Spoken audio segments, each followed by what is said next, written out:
Hola amigos, bienvenidos un nuevo día a La Alegría del Fútbol. Hoy vamos a tratar acerca de un tema que vuelve a estar muy en boga, muy en boca de todos después del tercer título de Argentina, con la consecución de esa Copa Mundial para la albiceleste liderada por Messi en Qatar hace unos poquitos días, ¿no? Y bueno, pues ¿acerca de qué queréis que vamos a hablar? Pues claro, acerca del mejor jugador de la historia, ¿no? Yo creo desde siempre que esto es algo que hay que diferenciar en función a la época, ¿no? Me parece que hay que tener en cuenta una serie de criterios, pero principalmente que, bueno, pues los que se suele, digamos, tratar como jugadores en el debate no se han enfrentado entre sí o lo han hecho a lo mejor entre los últimos años de uno y los primeros de otro, muchas veces no han coincidido, no siempre ha sido como con Cristiano y Messi, digamos, en la actualidad, ¿no? Ha pasado, por ejemplo, que os digo, pues cuando surge Di Stéfano, pues Pelé llega unos cuantos años más tarde, sí, coincide con Garrincha y ya luego según se va retirando Pelé, pues ya ha aparecido Johan Cruyff pero en otro continente.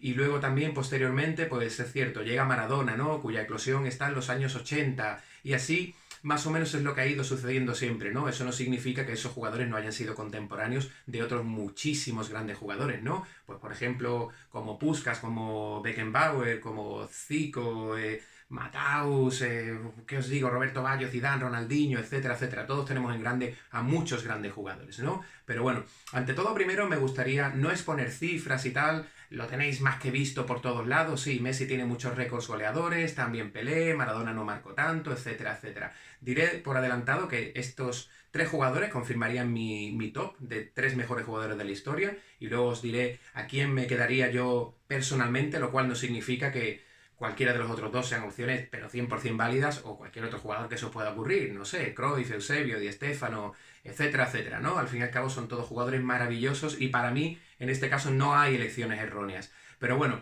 como os decía, yo creo que hay que valorar en todo esto, por ejemplo, la trayectoria, la longevidad, los logros que han logrado cada uno de estos jugadores, ¿no? Perdón por logros logrados, que valga la redundancia, lo he repetido ahí. También, bueno, las metas, ¿no? Que se marcasen según transcurría su carrera, a ver si las conseguían alcanzar. Por fin Messi, pues, ha alcanzado ya la última, ¿no? Y más importante, digamos, de su carrera y del fútbol mundial.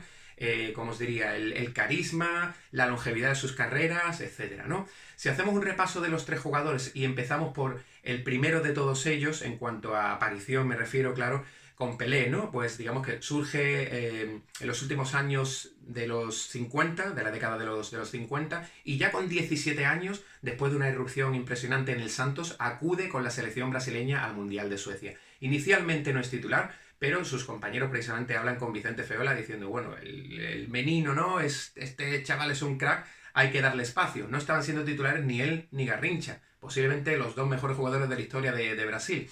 Ambos entran en el equipo y Brasil, que ya funcionaba bien, empieza a funcionar, bueno, pues como Los Ángeles, ¿no? Pelé se hincha de meter goles, mete no, me parece que era contra Gales en cuartos de final, creo que anota gol, también anota dos goles en la semifinal, como digo, con solo 17 años, contra la Francia de Jules Fontaine, de Copa, y luego anota otros dos goles en la final contra Suecia, ¿no? Y obtiene así el primer título. Posteriormente, en 1962, en el Mundial de Chile, también acude Pelé, con muchos de sus compañeros, ¿no? Con Didi, con Zagallo, con Yalma Santos, Nilton Santos, Amarildo, etcétera, etcétera, ¿no? Un equipazo nuevamente, eran pues casi todos los que habían acudido anteriormente pudieron también ir al siguiente mundial. Y lo que sucede es que Pelé se lesiona en el primer partido. El sustituye a Amarildo, el delantero de Botafogo, que lo hace muy muy bien. De hecho, anota dos goles contra España que nos eliminan a nosotros todavía en la primera fase. Y Brasil vuelve a coronarse, esta vez con una actuación absolutamente sublime de Garrincha. Hasta el momento, la mejor actuación de la historia de los mundiales. Quiero decir, hasta ese momento. Y bueno, pues obtiene de este modo, aunque un poco más gris, Pelé su segundo mundial. Y bueno, en 1966 van a Inglaterra, les cosen a patadas, caen en cuartos de final contra la potente Portugal del gran Eusebio y luego ya en México en 1970 vuelven a ir, en esta ocasión se preparan muy a conciencia, acuden un mes antes para adaptarse a la altura mexicana, a las condiciones, al calor, etcétera, y consiguen coronarse como campeones del mundo, ¿no? Por tercera ocasión Brasil y por tercera ocasión Pelé, con una actuación colectiva magnífica, con un jersiño que marcan todos los partidos del Mundial, y bueno, bien acompañado, ¿no? Por Rivelino, por Tostao, por Clodoaldo, por Gerson, etcétera. una Brasil encomiable. Ya luego Pelé, que había transcurrido toda su carrera jugando en el Santos, había realizado muchas giras a nivel mundial para disputar pues, partidos amistosos que no tienen nada, absolutamente nada que ver con lo de la actualidad, ¿no? A día de hoy pues son prácticamente baño y masaje entre equipos, es raro que haya alguna falta, o por lo menos ningún tipo de falta agresiva o lesión, más allá de algún jugador que haga un mal apoyo después de un salto o una cosa así. Pero antaño esos partidos eran por el honor y se jugaban tan fuerte o más que los partidos de competición oficial. Eran partidos realmente duros e importantes también. Digo esto porque Pelé se le suele achacar mucho que muchos de sus 1283 goles vendrían precisamente de partidos amistosos y tal. Como digo, no tiene absolutamente nada que ver con lo de ahora. Yo, por ejemplo, es que ahora no veo partidos amistosos. Me parece sinceramente una pérdida de tiempo. Nunca los veo, ni de la selección, ni de mi Málaga, ni nada. ¿Para qué? Si es que no tienen chicha, sinceramente. Bueno, como decía, Pelé en 1973 se marcha del Santos y se va al New York Cosmos, ya que, bueno, ha empezado poquito antes la Liga Norteamericana, le seducen con una buena oferta. Él tiene todavía solo 33 años. He dicho se va en el 73, no, se va en el 74, justo después del Mundial de aquel año, pero él no acude con la selección brasileña al Mundial de 1974 en Alemania. Así que, bueno, Pelé lo hizo bastante bien en Estados Unidos, también se proclamó campeón, ayudó a afianzar el soccer, el fútbol, allí en el país norteamericano, y bueno, ya digamos que dejaríamos a Pelé, ¿no? Justo cuando se está apagando su figura es cuando surge Maradona, a mediados de los años 70, ¿no? En Argentinos Juniors, la verdad es que es un pibe que la rompe desde el principio, no es quizá tan goleador, pero es un jugador al que es imposible arrebatar el balón, es extremadamente técnico, tiene desborde, tiene gambeta, tira las faltas como Los Ángeles, etcétera, etcétera, ¿no? De hecho, es muy famosa una anécdota con el Loco Gatti, que sigue... Bueno, los que alguna vez hayan visto el Chiringuito, ¿no? En la televisión, y ni siquiera eso, porque al final pues, sus tonterías se hacen virales, ¿no? Y digo tonterías porque sigue metiéndole palos a Scaloni después de ganar el Mundial. Pero bueno, en fin, total, que en aquel momento Hugo Gatti seguía teniendo la boca muy grande y me acuerdo que menospreció a Maradona. Total, que se enfrentaron Boca Juniors y Argentinos Juniors y Maradona le coló 4 goles, cada uno mejor que el otro. Creo que fueron 2 de ellos de falta, uno desde la banda, increíble, bueno, una exhibición antológica, ¿no? Obviamente, pues Gatti tuvo ya está, que tragarse sus palabras, aparte de los 4 goles, y ahí pues ello también ayudó mucho, ¿no? Digamos, a fundar aquella creencia de que Maradona pues, podía ser un elegido, ¿no? De hecho, para él fue un palo muy, muy grande no acudir al Mundial del 78, más o menos lo tenía hablado con Menotti, pero finalmente este decide que no acuda. Argentina lo gana jugando en casa, eso es algo que siempre ha dolido al Diego, pero bueno, él fue al Mundial del 79 al juvenil en Japón, lo ganó, evidentemente, y ya luego saltaría al Mundial del 82, ¿no? En aquel momento ya jugaba en Boca Juniors, él siempre ha sido hincha de los Xeneises y también era ídolo de la afición, claro. Y bueno, en España, ciertamente, pues no hace un mal mundial, pero el Mundial de España se caracterizó porque hubo una primera fase de grupos y una segunda fase de grupos también. En esta segunda fase, Argentina coincidió con Brasil y con Italia, y lo cierto es que no le fue bien. De hecho, perdió contra Italia y creo que también perdió contra Brasil, ¿no? Pero respecto a Maradona, lo cierto es que acabó desquiciado porque le pegaron muchísimo, especialmente en el partido contra la selección azzurra, tanto que acabó desquiciado contra Gentile y le expulsaron, precisamente. A Maradona, no a Gentile. Cualquiera que vea las imágenes o que haya visto ese partido recordará que Gentile u otros defensores italianos podían haber sido expulsados y no lo fueron. ¿Por qué? Porque en el fútbol realmente, yo diría hasta bien entrado los 90, quizá ya no en todo el mundo, pero sí en muchos campeonatos sudamericanos o en Inglaterra se pegaba y se hacía muy violentamente. Afortunadamente eso en esta época ya no sucede. La verdad es que los árbitros están muy encima, se sanciona fuertemente a los jugadores si hacen alguna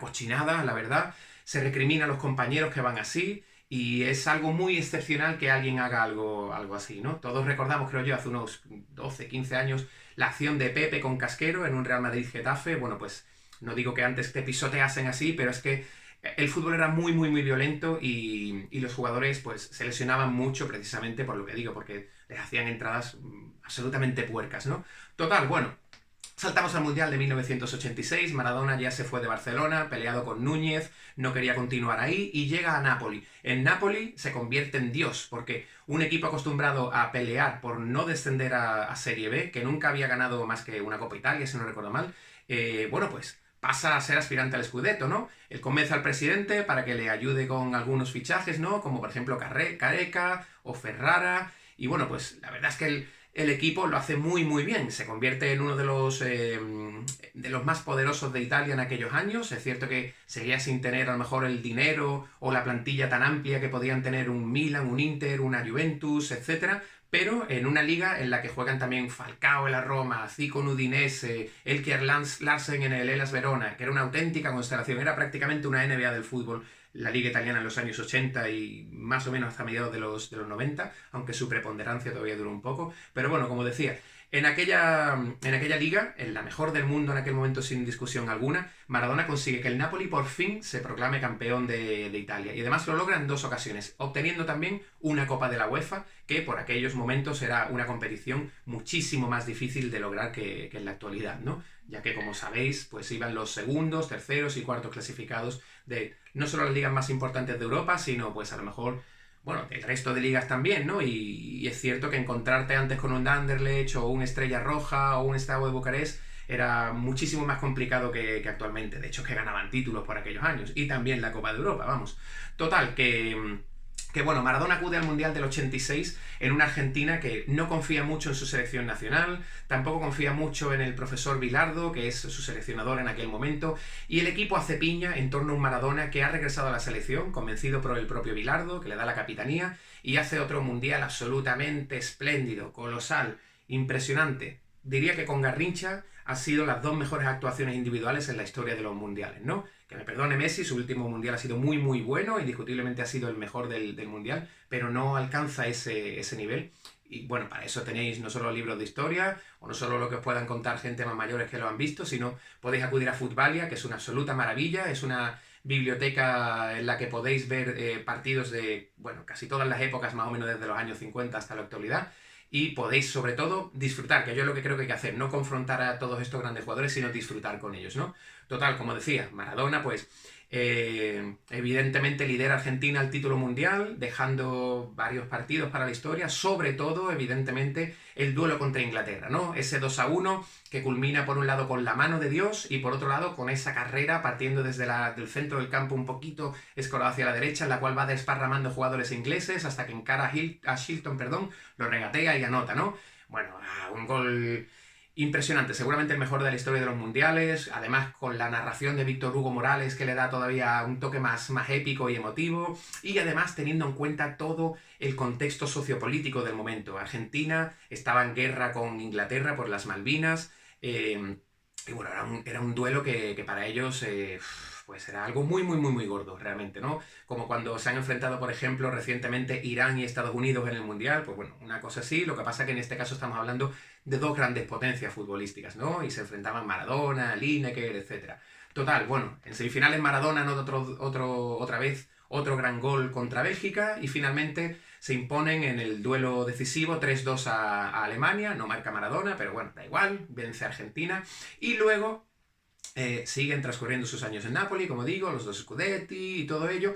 Alcanzamos el Mundial de Italia 1990. En aquel momento, pues, Maradona había tenido sus más y sus menos con la presidencia del Napoli, se parecía que quizá podía irse al Olympique de Marsella, que es más o menos lo que él quería, le engañaron un poquito porque sí, lo iba a fichar Bernard Tapie, pero no le dejó ir su presidente. Y bueno, pues, como digo, se disputa el Mundial en Italia, y acude a Argentina como vigente campeona en aquel momento, ¿no? Una Argentina que debuta con derrota ante Camerún, muchas dudas, pero sin embargo avanza a los octavos de final y va superando rondas. Pues bueno, para empezar en octavos a Brasil, les derrotan 0-1, gol de Canilla después de una jugada estratosférica de Maradona, la cual deja atrás a varios rivales, se la pasa a Canilla, que regatea al portero brasileño y anota a puerta vacía, ¿no? Ganaron 1-0, también el partido ese de la polémica de los bidones de agua, ¿no?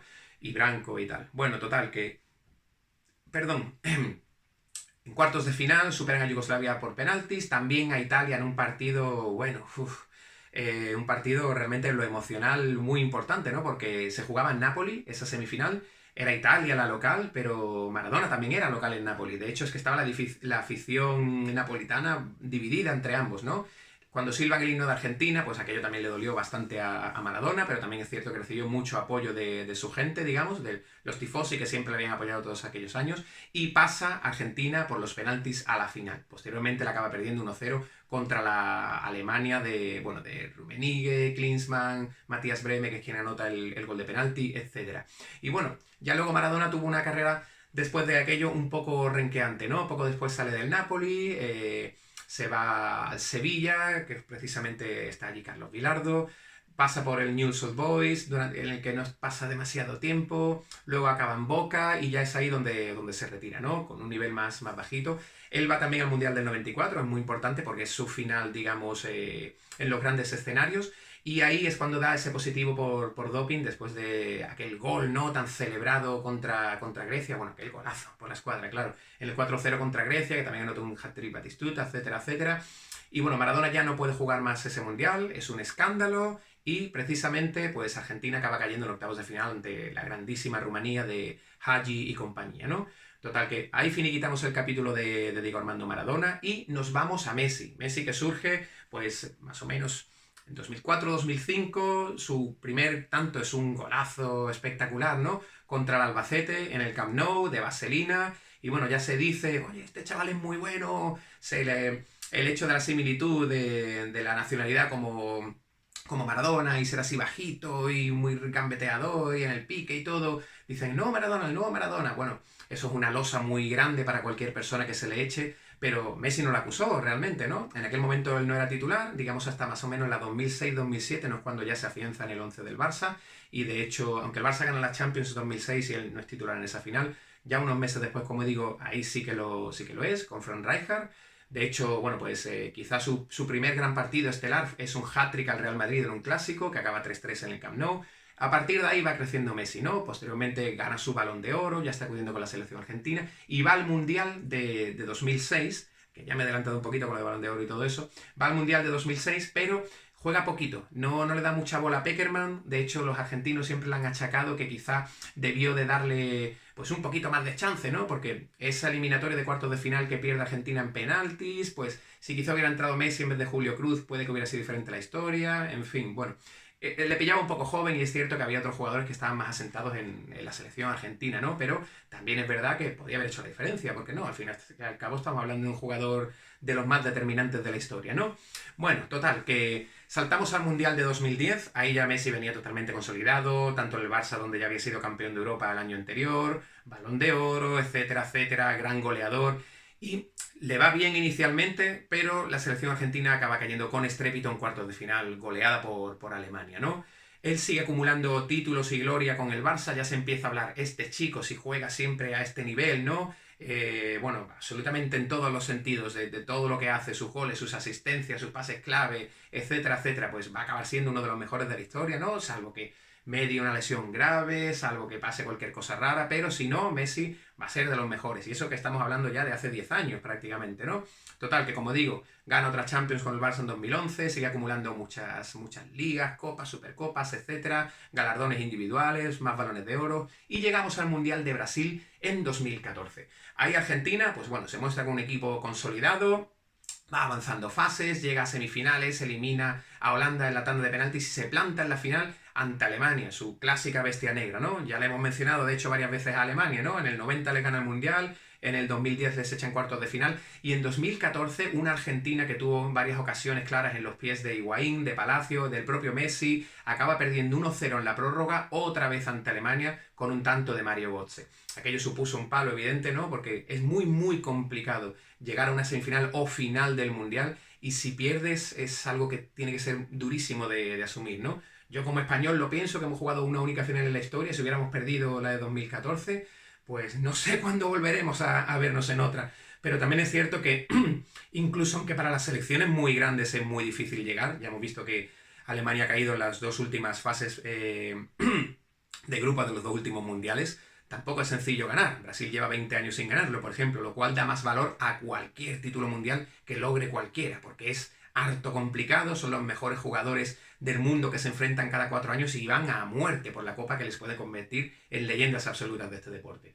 Total, saltamos a 2018, Argentina, bueno, alcanza otra vez los octavos de final y pierde 4-3 contra Francia. Es un auténtico partidazo, se adelanta Argentina, remonta a Francia, empata Argentina, por un momento se va a Francia y se pone 4-2. Parece que lo tienen muy dominados los galos, de hecho dan la sensación de jugar ya con el freno de mano para no hacer más daño. Al final del todo, ya en el 93 más o menos, creo que fue Agüero el que marcó el 4-3 y se vuelve a ir con las manos de vacío Messi.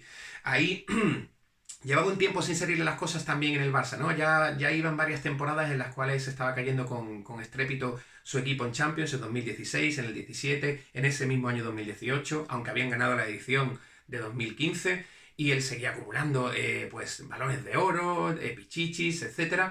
Pero, como digo, en su club no le acababan de ir tan bien las cosas. Ello cristalizó en la salida del Barça finalmente en el año 2021. Se marcha Messi, se va al Paris Saint-Germain y, bueno, ahí es ya cuando por un momento parece que empieza a decaer un poquito, ¿no? Evidentemente nadie puede mantener las cifras simplemente porque, bueno, es que físicamente es que uno se cae, no es lo mismo competir con 35 años que con 25, eso es obvio, ¿no? Aunque de todas formas sus prestaciones siguen siendo muy buenas. Pero como digo, esa primera temporada del Paris Saint-Germain anota muy poco en Francia, lo cual es una rareza, tanto en la carrera de Messi como por el hecho del desnivel ya que viene de un campeonato mejor como la Liga Española. La Liga Francesa no es mala para nada, pero la Liga Española está por encima, ¿no?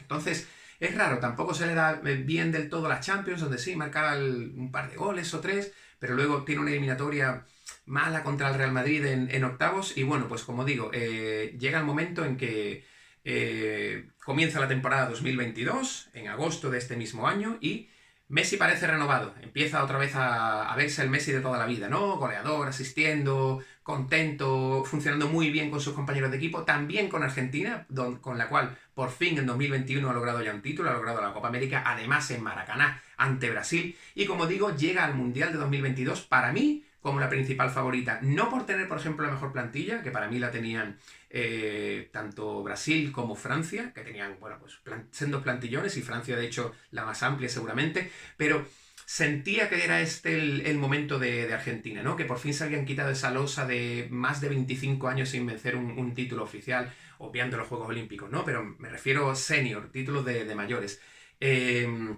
Por fin Messi ya había logrado algo con su selección, además lo habían hecho, como digo, contra Brasil en Maracaná, y sentía que como que era que llegaban en una muy buena dinámica, ¿no? Que estaba, digamos, dándose esa comunión por fin definitiva entre Messi y el pueblo argentino, con sus compañeros, con Scaloni, que funcionaba todo muy bien, etcétera, etcétera, ¿no? Ya conocemos la historia de lo que ha pasado en este último Mundial, ¿no? Que pierden el primer partido entre Arabia Saudí y posteriormente Argentina gana todo lo demás hasta proclamarse campeona del mundo. Yo creo que ya cualquiera que estuviera discutiendo a Messi, no por su calidad, porque es que sería absurdo, ¿no? Ni por sus logros, trayectoria, etcétera, etcétera, ya nadie le puede achacar nunca más el hecho de, hey, pero este ganó un mundial y tú no. Bueno, ya Messi tiene su mundial, ¿no? Total, que llegamos al culmen.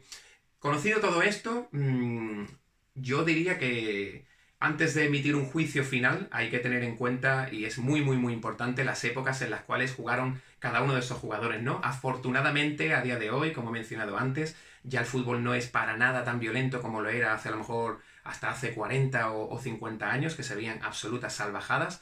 También los futbolistas, pues bueno, tienen más sencillos, bueno, mejores tratamientos para recuperar de lesiones, para operarse, también la alimentación, los descansos, los balones, los terrenos de juego, son todo muchísimo mejor que antes. Bien, eso es bueno.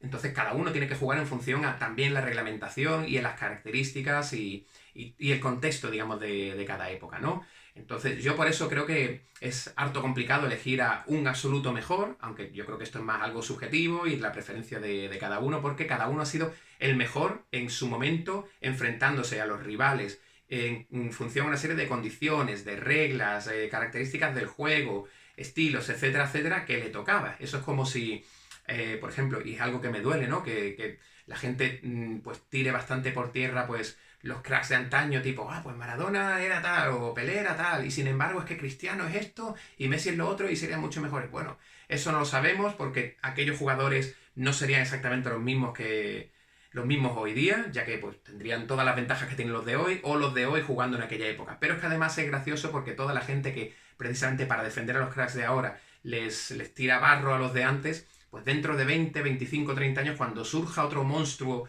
a ese nivel, quizá haya quien diga, ¡buah! Pero es que en la época de Messi era muy fácil porque tal, o es que la de Cristiano, porque claro, la regla no sé qué, y así marcaban muchos goles, o mira que mal defienden eso, o mira que lentos, porque esa es otra, el físico también se ha desarrollado y es un factor también a tener en cuenta. Por tanto, yo creo que lo que hay que valorar es quién ha sido el mejor en cada una de las épocas, ¿no?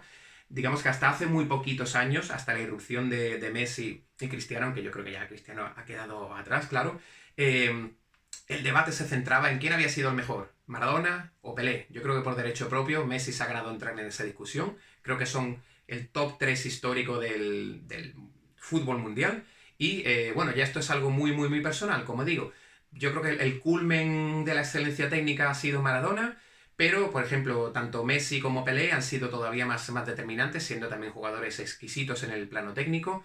Y yo me quedo con Pelé personalmente. Es un jugador que, bueno, ha sido un goleador tremendo, ha sido un pionero, es el único que ha ganado 3 mundiales. Hay unos 18, 19 jugadores, ¿no?, que han ganado 2 mundiales, lo cual es harto complicado, pero él es el único que tiene 3, aparte de todo lo que logró con el Santos, y creo que evidentemente no se puede decir aquello de, bueno, es que Pelé no jugó en Europa, es que en aquella época no hacía falta jugar en Europa.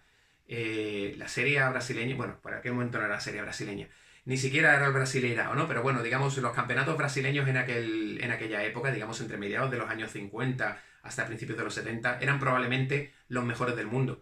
Que Brasil ganase 3 mundiales no fue para nada ninguna coincidencia. En Europa ya había jugadores extranjeros jugando, ¿no? Estaba pues Sibori en la Juventus, estaba Liedholm en el Milan, estaba Kubala en el Barça, Di Stéfano en el Madrid, etcétera, etcétera, etcétera, ¿no? Es decir, no era para nada lo de ahora, que son auténticas torres de Babel, pero ya sí que habían algunos de los grandes jugadores moviéndose por distintos países. Sin embargo, en Brasil la absoluta cantidad de talento descomunal que había, bueno, y aparte de ello que había una dictadura que es que no dejaba marcharse a Pelé, puede que se hubiera marchado, no lo sé, pero en fin, lo que quiero decir es que había una cantidad de talento ingente y que aquella liga era la mejor y la más competitiva porque no por nada, como digo, ganaron los mundiales del 52, del 58, del 62 y del 70. Por tanto, como digo, yo en principio me quedo con Pelé, pero es absolutamente válido y respetable quien diga, pues oye, no, pues yo Maradona por esta razón, o no, yo Messi porque mira todo lo que ha hecho y demás lo ha hecho con estas circunstancias y esto y lo otro, o quien diga, por ejemplo, yo qué sé, pues a Cruyff o a cualquiera otro de los grandes de la historia, ¿no?